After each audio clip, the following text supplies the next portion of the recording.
Olá, eu sou Gabi de Saboia. Apesar de ser famosa internacionalmente como área de referência da cultura e da boemia carioca, a Lapa só foi reconhecida legalmente como bairro no dia 18 de maio desse ano. Marcada por transformações urbanísticas e culturais, a Lapa, que é o nosso tema de hoje, é um bom exemplo de como o Rio está passando por muitas mudanças, mas que ainda precisa enfrentar vários desafios. Para moradores, comerciantes e até pesquisadores, dois problemas se destacam no bairro: a falta de segurança e a preservação do patrimônio histórico local. Ao meu lado, a jornalista Silvia Serra, que vai apresentar os nossos convidados. Olá, Gabi. Para tratar deste assunto, vão participar do programa Isnar Manso, presidente do Polo Novo Rio Antigo, organização fundada em 1991, que reúne empresários e artistas da região do Centro Cultural Carioca, e o pesquisador Frederico Irias, doutorando em Geografia pela UF e autor de uma dissertação de mestrado sobre a Lapa. Professor, gostaria de começar com a seguinte pergunta. Estudando há tanto tempo a Lapa, o que muda no fato dela ter sido considerada legalmente um bairro? Bom, antes de tudo, sejam muito bem-vindos ao programa. Obrigado. Gostaria de agradecer a primeira oportunidade e, na verdade, o interesse pela Lapa surgiu porque fui um morador da região, né? Do bairro do Centro, né? Mas morei durante 16 anos da minha vida e vi na Lapa uma oportunidade interessante de aprofundar os meus estudos, um tema legal. Conheço as ruas do bairro e gostei muito no meu estudo, foi a minha dissertação de mestrado. Tive a oportunidade de ver as transformações, né, em curso, que ainda estão em curso, na verdade. Hoje em dia não me debruço mais sobre o assunto, mas acompanho sempre. Tenho amigos que residem na Lapa hoje, inclusive no Cores da Lapa, que foi o condomínio, que foi o marco da revitalização da moradia ou da habitação, né, no centro do Rio. E acompanhei também as populações de baixa renda, né, que viram na Lapa a oportunidade de aparecerem também na imprensa, na mídia, né, e ter um pouco mais de visibilidade. E o estudo de caso da minha pesquisa foi exatamente esse. Foi comparar, dentro desse processo de renovação urbana da Lapa, o condomínio Cores da Lapa com a ocupação popular na Rua do Resende. Então, os senhores diriam, quer dizer, só para complementar a minha pergunta, que o fato dela ter sido reconhecida como bairro pode ajudar exatamente o bairro conseguir crescer mais, a ter mais financiamentos, enfim, e até também ter o seu reconhecimento ali com os moradores? Os senhores diriam que esse aspecto talvez mude um pouco? Eu não sei. Primeiro, boa tarde para todos. Obrigado pelo convite também. Eu não sei se eu sou a pessoa mais indicada para responder essa pergunta. A minha percepção de você delimitar geograficamente uma região e transformá-la como bairro vai, no futuro, possibilitar as autoridades de terem dados estatísticos para saber questões sobre investimento em segurança pública, coleta de lixo, essas coisas todas. Particularmente, a minha visão é de que o decreto que define aquela região como bairro, por si só, não vai atrair novos investimentos e torná-la ainda mais acessível ao grande público. E essa revitalização da Lapa, ela foi uma iniciativa do setor privado e que o setor público veio a reboque. O que muda nessa revitalização? Olha, eu sou um dos pioneiros da Lapa. Eu conheci a Lapa no final dos anos 80, início dos anos 90, quando eu ia lá frequentar as domingueiras no Circo Voador do maestro Severino Araújo. O Paulo Moura tocava ali também. Naquela época encontrei uma Lapa suja, mal iluminada, degradada, mal frequentada, mas alguma coisa me chamou a atenção por aquilo ali. Em seguida, logo que eu comecei a frequentar, eu me mudei para Santa Teresa, me apaixonei por aqui. Trabalhava atendendo a AESO Brasileira de Petróleo, no prédio onde funciona hoje a IBMEC. Comecei a mexer com dança e há 20 e poucos anos eu estou aqui no centro, totalmente apaixonado por ele. E o que eu observo no Carioca de forma geral é que a gente precisa conhecer mais o centro do Rio, porque foi aqui que a cidade nasceu e aqui é que se define a identidade do povo do Rio de Janeiro, no centro do Rio. Ele falou sobre essa questão da identidade, né, e da paixão. Também foi isso que moveu você a ficar apaixonado por esse tema, estudar para realizar uma dissertação? Sim, acredito que sim, porque vejo assim, não só no bairro da Lapa, né, mas na cidade do Rio de Janeiro, em qualquer cidade do Brasil, a gente vê um conjunto de contradições muito fortes, né? E me recordo, na época que estava estudando na minha dissertação, que fui em frente ao canteiro de obras do Cores da Lapa, e uma coisa muito curiosa que me chamou a atenção era que os tapumes traziam, né, todo o simbolismo, né, e os signos da malandragem carioca, né, que é um traço muito comum da Lapa. Então via, né, rodas de samba, né, nos tapumes, né, rodas de samba com os malandros com seus chapéus, né, e achei uma coisa muito interessante. E eu acho que, de certa forma, esse berço da boemia do Rio de Janeiro, ele voltou, de certa forma ele voltou, né. Então isso, mas tem um problema que eu acho também, que ocorreu na Lapa, e ficou muito claro para mim a partir de um bar muito característico da Lapa, que é o Arco-Íris. Me recordo na época que era adolescente que esse bar era muito característico daquelas pessoas que saíam do trabalho antes de pegar o ônibus, né, ou fazer uma horinha, né, para pegar o trem, o ônibus, ou pegar o ônibus que vai para a Central, bebiam ali, né, e alguns iam madrugada dentro.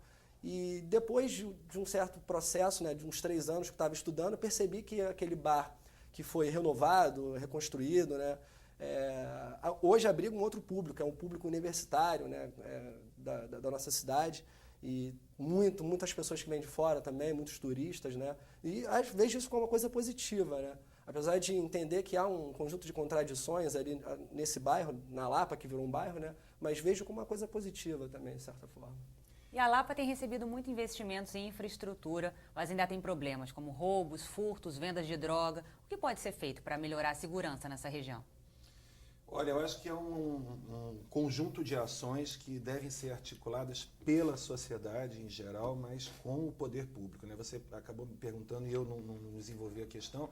A iniciativa privada começou todo esse processo, viu ali uma oportunidade de negócio, empresários, artistas e produtores culturais começaram a dar novos usos aos imóveis e a Lapa se transformou num dos maiores fenômenos de renovação urbana que a cidade pôde testemunhar nos últimos anos. É claro que com um fluxo de pessoas muito grande frequentando aquela região, tanto a sociedade, mas sobretudo o poder público, tem que se articular através dos seus diversos órgãos para trazer a segurança, para trazer a coleta de lixo correta, iluminação, informações.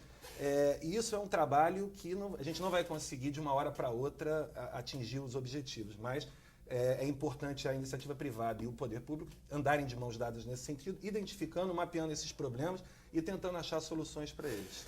Professor, o senhor diria que, em relação a isso que ele colocou, né, quer dizer, que encontrar soluções, um dos principais desafios é exatamente porque a Lapa teria 2 lados, né, quer dizer, o do dia, o da noite, as pessoas que apenas as pessoas que moram, as pessoas que apenas frequentam. E como é que se faz para tentar resolver essa questão? Até porque, por exemplo, a Lapa também tem uma outra característica, são os jovens, né, que estão ali. Então, como é que reúne todos esses dados e tenta encontrar soluções para que o bairro possa, de fato, ter um pouco mais de segurança para quem mora ali, né, principalmente? Bom, acho que o Ismael já tocou num assunto que eu acho que tem que ter uma sensibilidade, né? Eu acho que não vai ser só o poder público, né, na verdade, e também, por outro lado, não é só a iniciativa privada, né? Apesar de a iniciativa privada ter puxado esse movimento, né, principalmente na Rua do Lavradio, né, com o Rio Cenário, posteriormente o Santo Cenário, os antiquários que surgiram na Rua do Lavradio, transferência das linhas de ônibus ali que vão para Campo Grande, para outro lugar, né, o calçamento das ruas, foi um movimento importante. Anterior a isso, teve na Rua Joaquim Silva também, com os alunos da UFRJ, na Sala de Cecília Meirelles, a Escola de Música da UFRJ, o que sempre contribuiu para que a Lapa fosse muito frequentada por jovens, né, e sempre fosse muito cosmopolita nesse sentido, porque está na região central. Atualmente, assim, eu vejo, por exemplo, Cores da Lapa, que é esse condomínio, depois o Viva Lapa, que é um outro condomínio na Gomes Freire, que trouxe a classe média alta para morar de novo no centro do Rio de Janeiro, né? Na verdade, são 700 apartamentos só no Cores da Lapa. E a vontade do carioca de morar ali sempre foi muito grande. Foram vendidos 700 apartamentos em 2 horas no leilão de vendas do Cores da Lapa, né? Tenho amigos que moram hoje no Cores da Lapa e me recordo que na época estudando, o apartamento assim mais caro no centro do Rio de Janeiro era no bairro de Fátima. Um apartamento de 2 quartos de aproximadamente 70 metros quadrados custava R$80 mil. E o apartamento mais barato do Cores da Lapa já foi lançado com um preço de R$80 mil, né, que é um apartamento de 1 quarto. E toda a concepção do Cores da Lapa, né, espelhado nos sorros nova-iorquinos, né, num lugar onde onde se convive muitas pessoas, né, com serviços coletivos, foi toda essa concepção, né. E me recordo que a Klabin Segal, que foi a construtora incorporadora na época, ela fechou uma parceria assim, com a Prefeitura do Rio de Janeiro, espelhado no plano do Alfredo Serquis na época, né, que tinha todo um projeto não só para o bairro da Lapa, mas para todas as outras regiões aqui do centro do Rio de Janeiro. Agora, é evidente que 700 apartamentos, né, num edifício, né, com pessoas demandando os novos serviços, né, do dia para a noite, que aquilo ali vai realmente se resolver. Eu acho que, nesse sentido, o poder público ele tem que ser mais atuante ali, tem que ter mais atenção, né? Até por conta da diversidade que existe no bairro da Lapa hoje. E como você mesmo colocou, o preço do aluguel na Lapa cresceu muito com essa revitalização e são poucas opções de moradia, né? Não tem algum problema que a Lapa se torne um bairro comercial devido a tudo isso? A Lapa sempre tem uma característica de ser um bairro comercial, né?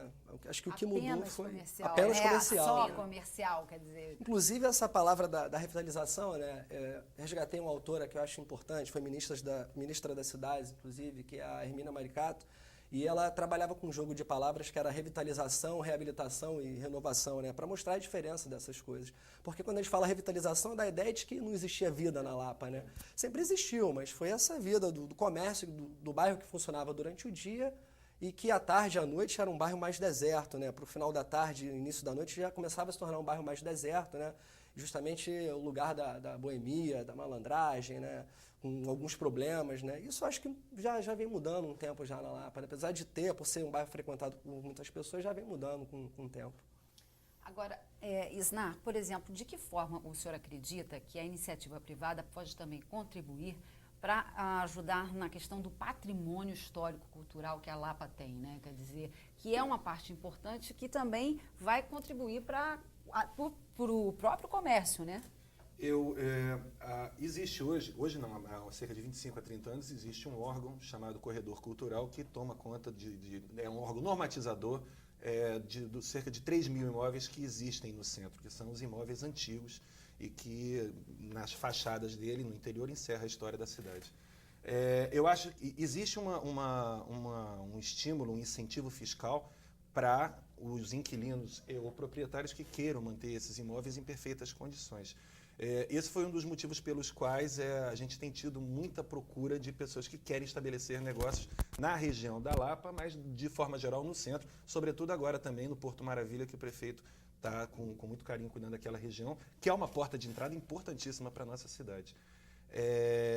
Eu acho que o simples fato desses 10, 12 anos que a iniciativa privada vem puxando esse processo já é um sinal e um convite para mais investimentos e o cuidado com esse patrimônio. Agora, isso vai também da população de forma geral, como eu falei no início. A gente, para cuidar de alguma coisa, tem que gostar dessa coisa. E para gostar, a gente tem que conhecer.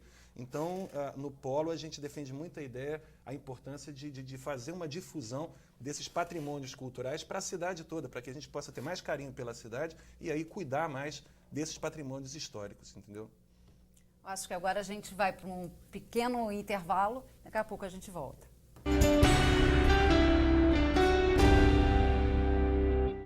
Estamos de volta com um debate sobre a Lapa e as suas mudanças. Professor, ainda em relação ao que nós falamos no primeiro bloco, em relação à questão do patrimônio, o senhor como estudante, doutorando, como é que o senhor vê isso, por exemplo, em relação à universidade que tem ali, a Universidade de Música, a Sala Cecília Meirelles, de que forma digamos assim, a iniciativa privada, o poder público precisam, o mais rápido possível, investir nessa parte da Lapa? Olha, nosso colega já citou uma coisa interessante aqui, que é o projeto Corredor Cultural, né? Acho que eu não sou, na verdade, eu me formei, na verdade, pelo IPUR, que não é um instituto de arquitetura apenas, urbanismo, né? Na verdade, o IPUR é um instituto de planejamento urbano. E uma ênfase interessante que existe no IPUR é que ele não se retém a forma da cidade, né? Somente a forma da cidade, mas ele também trabalha muito a questão da função da cidade, né? Do processo histórico ao qual ele está submetido. E me lembro, assim, na época que estava estudando, de prestar muita atenção nessa coisa. De qualquer forma, o projeto Corredor Cultural é um projeto muito interessante, né? E nesse processo todo de renovação urbana da Lapa, uma coisa interessante que vi ali foi a técnica do retrofit, né? Que é a técnica de você conservar a fachada, né, desses edifícios históricos e você transformá-lo por dentro. Agora, uma preocupação que tenho também, e aí usando a expressão lá de uma outra professora lá da USP, lá de São Paulo, que é a professora Ana Fani, que ela usa a expressão que temos que ter cuidado para não pegar esses espaços de produção, né, e não transformá-lo só em a produção do espaço, e não transformar o espaço de produção somente voltado para o consumo, né? Espaços de consumos e consumo do espaço, né? Ela faz um jogo de palavras com essas coisas. Então, acho que, assim, temos que ter cuidado também com uma certa homogeneização no sentido de tornar o bairro da Lapa só um bairro voltado ao consumo, né?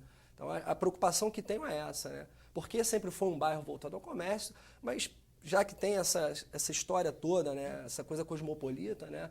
A gente pode trazer outras coisas, outras novidades para o bairro da Lapa, né? Os senhores diriam que, por exemplo, seria um turismo um pouco mais histórico também?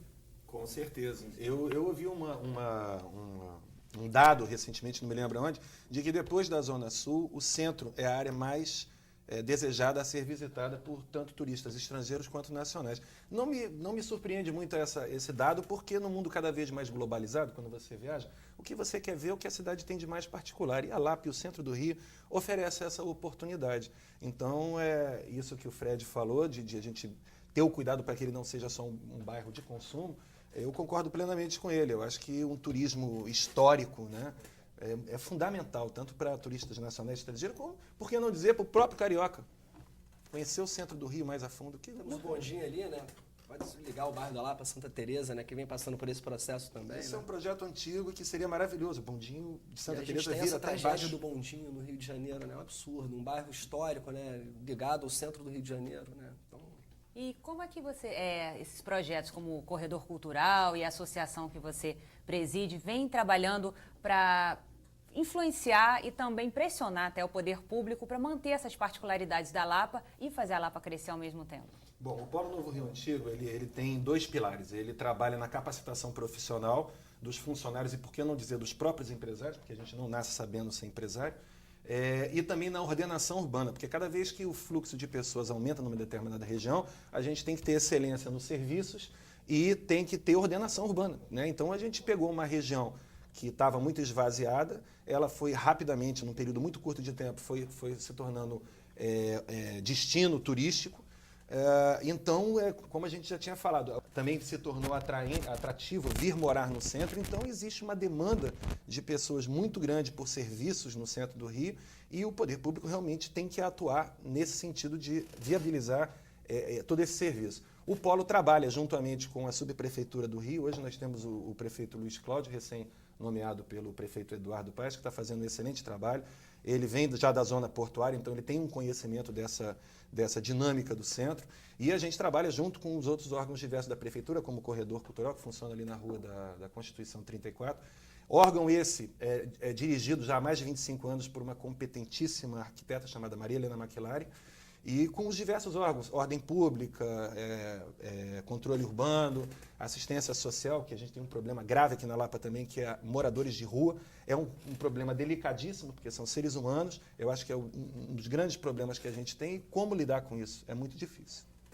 Pois é, eu queria continuar um pouco em relação a isso, quer dizer, em relação aos moradores de rua e que necessariamente não estarão ligados à minha próxima pergunta, em relação à questão das drogas, quer dizer, é óbvio que toda cidade, né, todos passam por esse problema, muitas vezes, do consumo de droga no meio da rua e tal. Mas como é que fica isso na Lapa? Quer dizer, como é que os senhores veem, o que poderia ser feito para talvez tentar resolver esse problema? É possível resolver?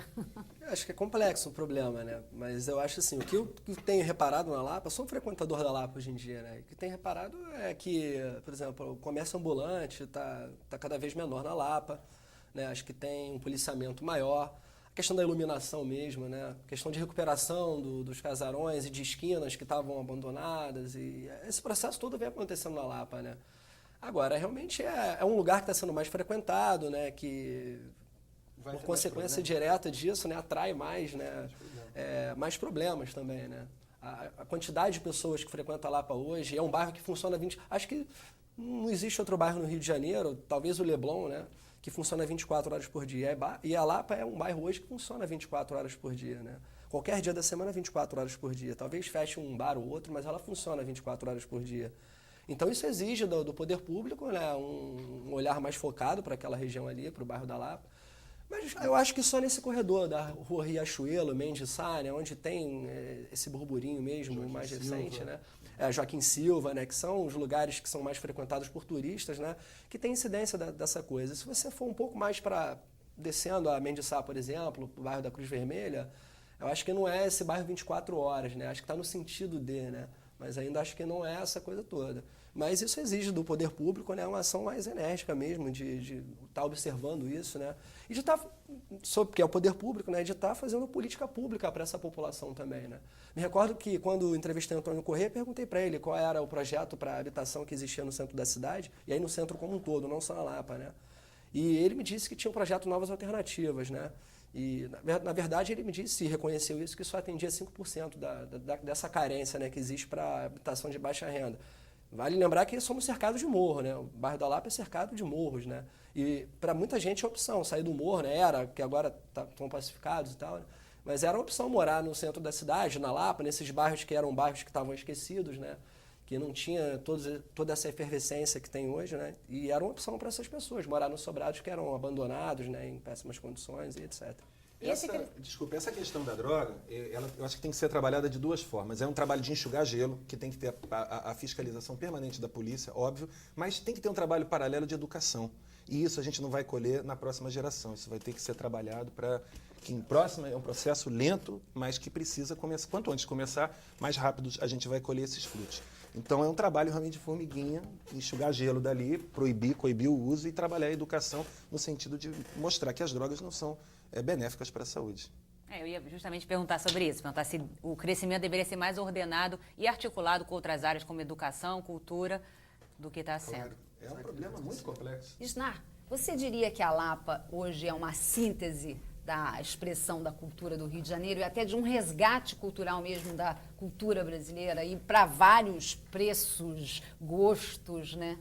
Uma síntese seria prematuro dizer, né? Seria leviano dizer, mas a Lapa hoje tem como pilares vários artistas que surgiram ali e deram voz a músicas esquecidas, né? Como Tereza Cristina, que é a nossa embaixatriz lá na Lapa, Casuarina, que o Fred lembrou bem, Sururu na Roda, Elisa Dó, enfim, vários artistas, e isso não fica circunscrito apenas ao campo musical. A gente tem companhias de dança, a gente tem companhias de teatro, a gente tem circo, na Fundição Progresso, por exemplo, a Intrépida Trupe. Então, a gente tem uma trupe de artistas ali que deu um sentido artístico à Lapa muito, muito importante.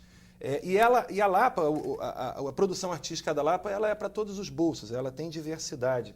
Então, você pode tanto consumir um artista que você paga R$10 no couvert dele, como gastar 150 para assistir um Caetano Veloso, por exemplo, na Fundição, entendeu? Eu acho que a palavra que define bem a Lapa hoje é diversidade, é pluralidade. E a Lapa ainda tem espaço para crescer ou vocês acham que a cidade precisa explorar outros locais? A própria delimitação de bairro, geograficamente falando, da Lapa, ela não fica circunscrita aos Arcos e seus arredores, né? Ela vai até lá na Rua do Lavradio com o Visconde do Rio Branco. Me ajuda, Fred, que você sabe melhor dessa parte aí. Mas na verdade como morador, né? Nem como delimitação, mas eu acredito que... Pega ali a Glória também, pega a Glória, toda a Cinelândia, eu acho. Cinelândia, quer dizer, que a gente pensa na Lapa ali, Mendes Sá, Lavradio e aquela bufunfa ali perto dos Arcos, né? Mas a Lapa, ela se espalha, ela não se contenta em ficar só ali. E se você observar, seguindo a Mendes Sá, em direção à Praça da Cruz Vermelha, novos bares abriram ali, o prédio da Petrobras, que nós estávamos conversando nos bastidores antes de entrar, o W Torres, na rua Henrique Valadares ali, atrás do Senado, é um prédio da Petrobras que vai trazer um grande afluxo de pessoas ali. A transferência do IML para Leopoldina, né, para Francisco Bicalho, tirou aquela coisa que era pesada ali, né, ambulância chegando direto, né, e aquele clima pesado no centro, ele foi transferido dali, né.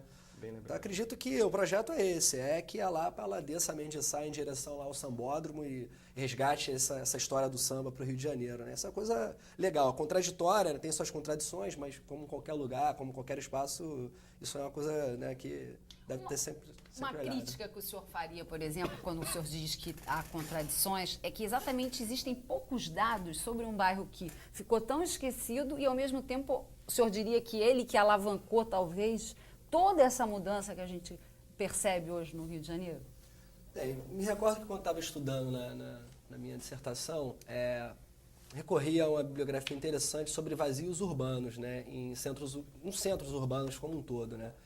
E o bairro da Lapa, especialmente por ter essas habitações históricas, né, e por ter sido reduto, né,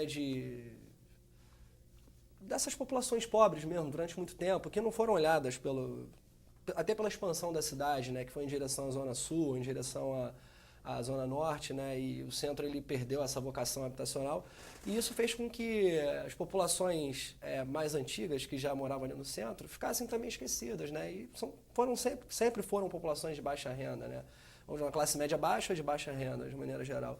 E há um número significante de vazios urbanos, né? Acredito que isso tenha sido retomado. Quando pesquisei a história dessa ocupação na Rua do Resende, por exemplo, uma coisa que ficou bem caracterizada para mim do que é essa população de baixa renda foi quando entrei no edifício, né, que tinha um quadro de cortiça, né, solicitando uso capião, porque as pessoas já moravam ali há mais de 5 ou 10 anos, não sei.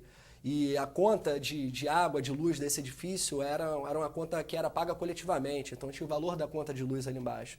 E isso é um processo que agora a gente está tendo mais visibilidade, na verdade, porque essa renovação está acontecendo. Mas durante 30, 40 anos isso foi completamente esquecido. Nunca se olhou para aquela população que morava ali.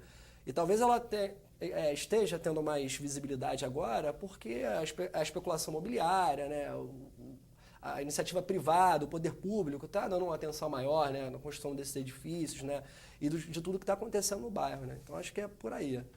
Acho que a contradição está aí, né, na ocupação do espaço, né, por várias classes diferenciadas aí. E a gente tem que estar sempre olhando para todas as classes, né, para todo tipo de consumo desse espaço, na verdade. Bom, infelizmente a gente tem que encerrar aqui o programa. Gostaríamos de agradecer muito a presença do senhor Isnar Manso e Frederico Irias. E avisar que você também pode ver esse programa no site da Câmara. O endereço é www.câmara.rj.gov.br. Obrigado e até a próxima.